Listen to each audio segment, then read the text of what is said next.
Bung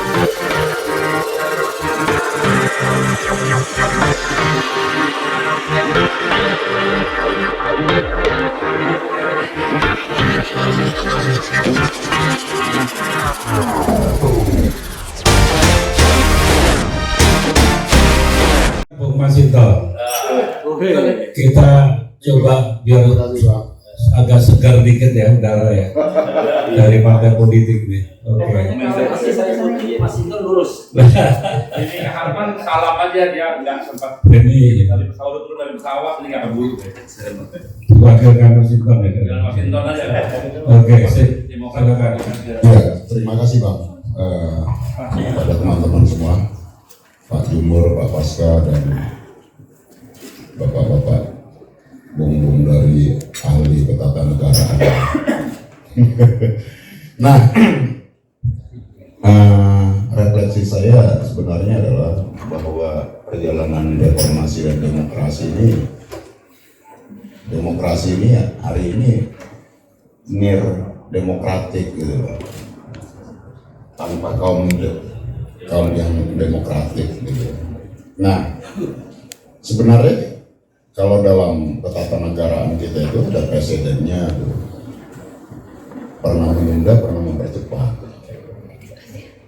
ya kan?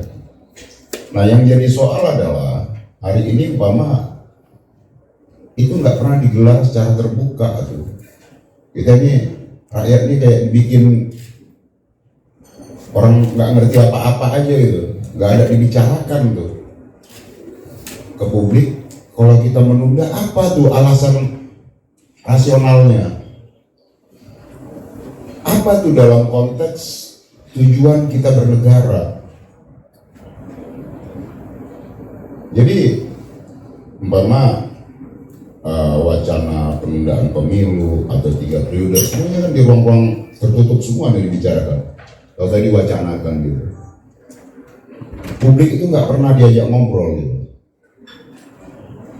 terus dipaksa mengamini. Nah, itu yang menurut saya akal kita nggak dia terima gitu loh. Iya, apa sih gitu ya, kok bernegara gini amat gitu ya, kok semuanya jadi top down. Di mana demokrasi partisipasinya di sana? Di mana publik bisa berpartisipasi, berbicara tentang kepentingan bangsanya, negaranya, dan juga masa depan rakyatnya gitu. Nah, itu yang kita nggak pernah dengar tuh. Kalau umpama penundaan pemilu, apa sih alasan dasarnya gitu kan? Kok kita dibikin kayak kambing congek semua nih, rakyat harus suruh ngikut tuh. Terus kemudian kalau tambah 3 periode, apa sih gitu? Nggak ada alasan dasar yang jelas kepada publik gitu, bahwa nanti publik bersikap apa itu nanti kira-kira gitu loh. Nah, maksud saya apa?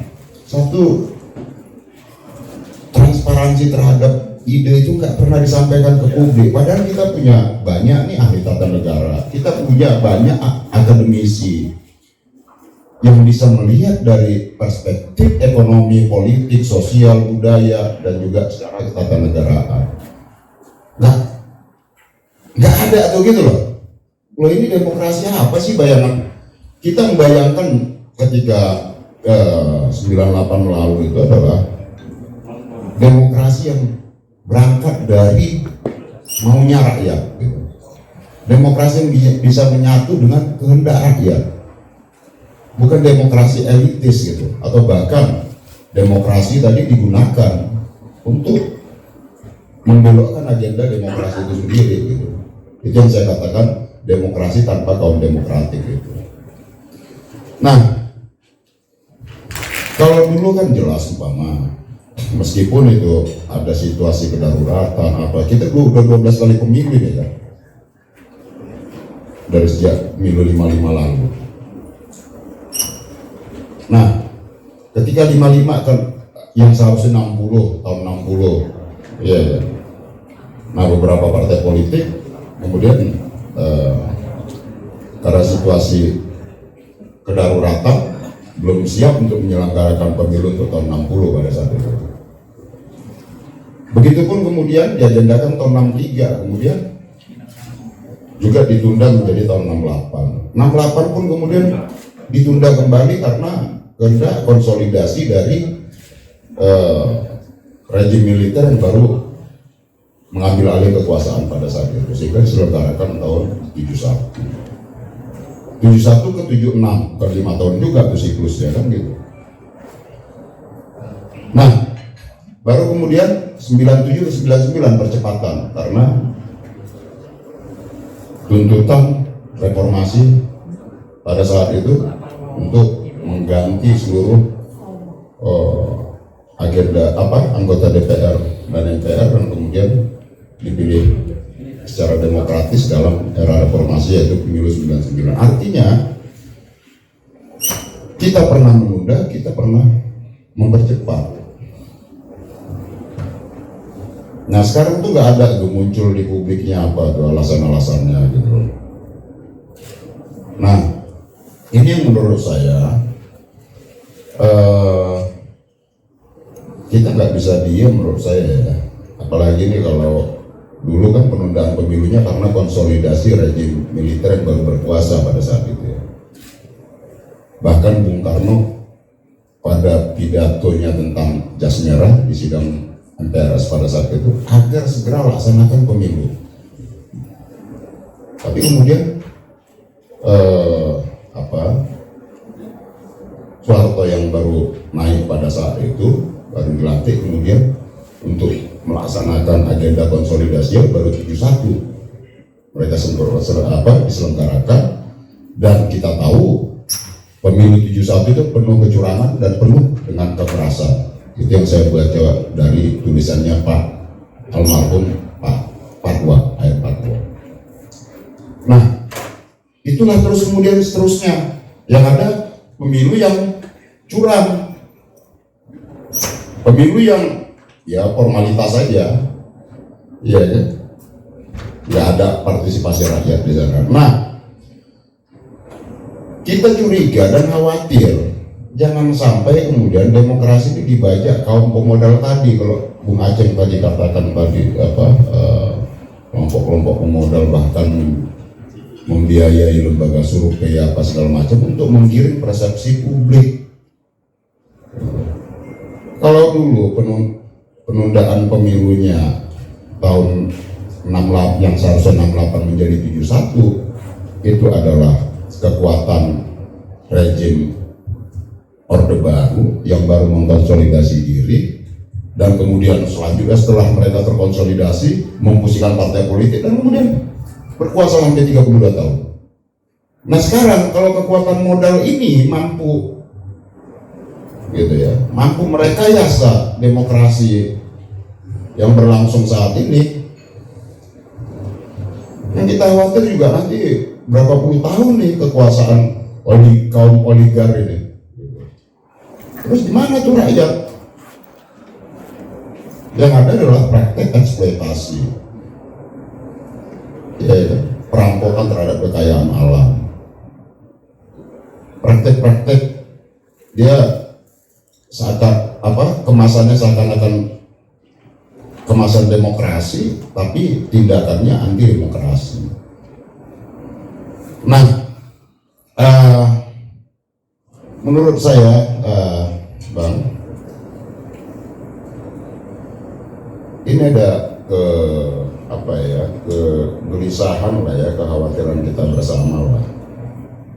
Yang ini kita, menurut saya, yang harus dilawan sama-sama. Bu Mega kemarin secara jelas ya beliau ketua kami. Kita lawan ya. Iya dong. Ya harus dilawan. Nah Bu Mega kemarin mengingatkan di hadapan dalam partai ya, Pak Jokowi, agar Pak Jokowi jangan terlena juga, tergoda dengan puja-puji gitu. Bu Mega tentu berangkat dari pengalaman di masa lalu, di mana Bung Karno pada saat itu dikelilingin puja-puji, bahkan diangkat menjadi presiden seumur hidup, tapi ketika terjadi krisis politik sedikit dengan cepat berbalik situasinya. Nah itu yang diingatkan oleh Bu Mega kepada Pak Jokowi, dan kemudian jauh sebelumnya Bu Mega selalu menyampaikan komitmen dan konsistensi terhadap konstitusi, karena itulah panduan kita gitu loh, bernegara, ada kepastian di sana gitu loh. Ini kan kalau konstitusi itu dilanggar, ya nggak ada kepastian, sebentar-sebentar nanti mau yang berkuasa aja gitu, siapa lingkaran yang berkuasa mengatur, dan kemudian semua partai politik dianggap bisa dibeli gitu. Nah dalam konteks itu sebenarnya ya, kenapa gagasan tentang PDI Perjuangan dengan konteks proporsional tertutup sebenarnya adalah lebih mengedepankan aspek demokrasi partisipatif itu, dimanapun peserta pemilu itu adalah partai politik. Nah, partai politik dialah yang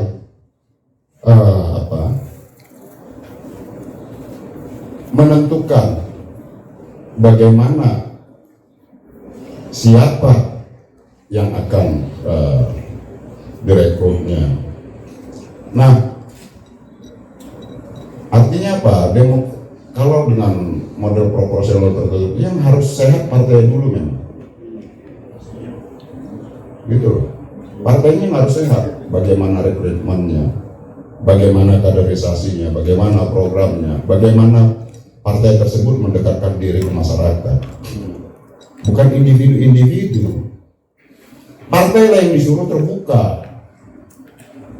Kalau dengan proporsional tertutup, partainya yang harus bisa terbuka, bisa diakses oleh publik. Baik itu mekanisme kepartaiannya, kegiatan kepartaiannya. Nah hari ini teknologi bisa membuat itu, gitu. Sehingga partai kemudian adaptif dengan teknologi, sehingga dia bisa 24 jam bisa diakses publik. Bagaimana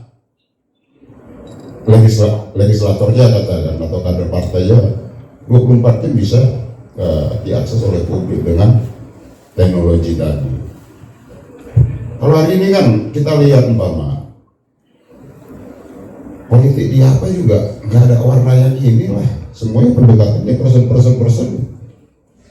Meskipun itu keputusannya tetap partai politik, tetapi dengan kekuatan kapital tadi itu ini jadi boneka-boneka semua nih, gitu loh. Nah maaf lah kepada teman-teman saya, bukan ini nih, bukan mau mempromosikan apa. Dalam apa ini, untung masih ada PDI Perjuangan loh Bang. Beneran, kita masih bisa menjaga mandat dan amanat reformasi itu. Juga tentu dengan teman-teman sekalian. Kalau kita lihat gimana dinamika politik di DPR itu apa segala macam, semuanya kita juga miris tuh. Semuanya dengan mudah, termasuk Perpu Cipta Kerja, Undang-Undang IKN. Undang-Undang IKN belum dipakai, belum digunakan, mau direvisi. Kita nih Bang, saya sebagai anggota, ini gimana sih gitu loh. Kok undang-undang belum digunakan direvisi gitu. Terus gimana integritas satu produk perundang-undangan tadi gitu. Nah, ini yang menurut kita Bang,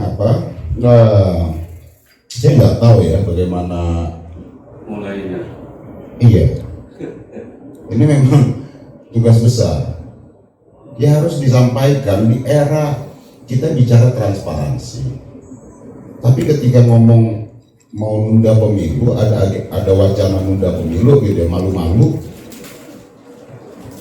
Kan dijelasin tuh tujuan kita menunda pemilu itu dalam konteks tujuan berbangsanya apa gitu.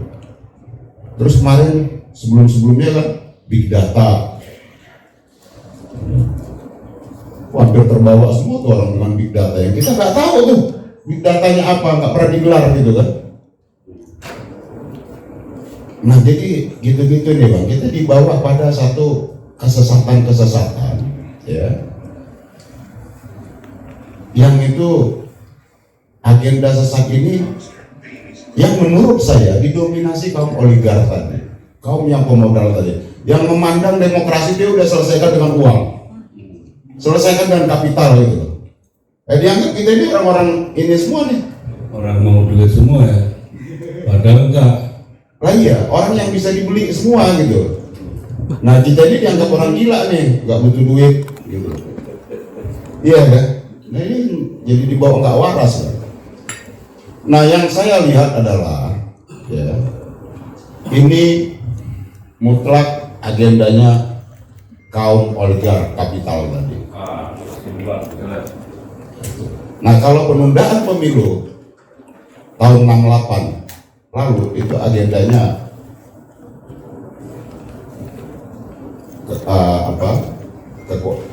penguasa Orde Baru yang baru mengkonsolidasi kekuasaan. Nah kalau ini adalah agenda kaum oligarki kapital yang ingin melanggengkan penguasaan mereka terhadap sumber daya alam dan ekonomi Indonesia.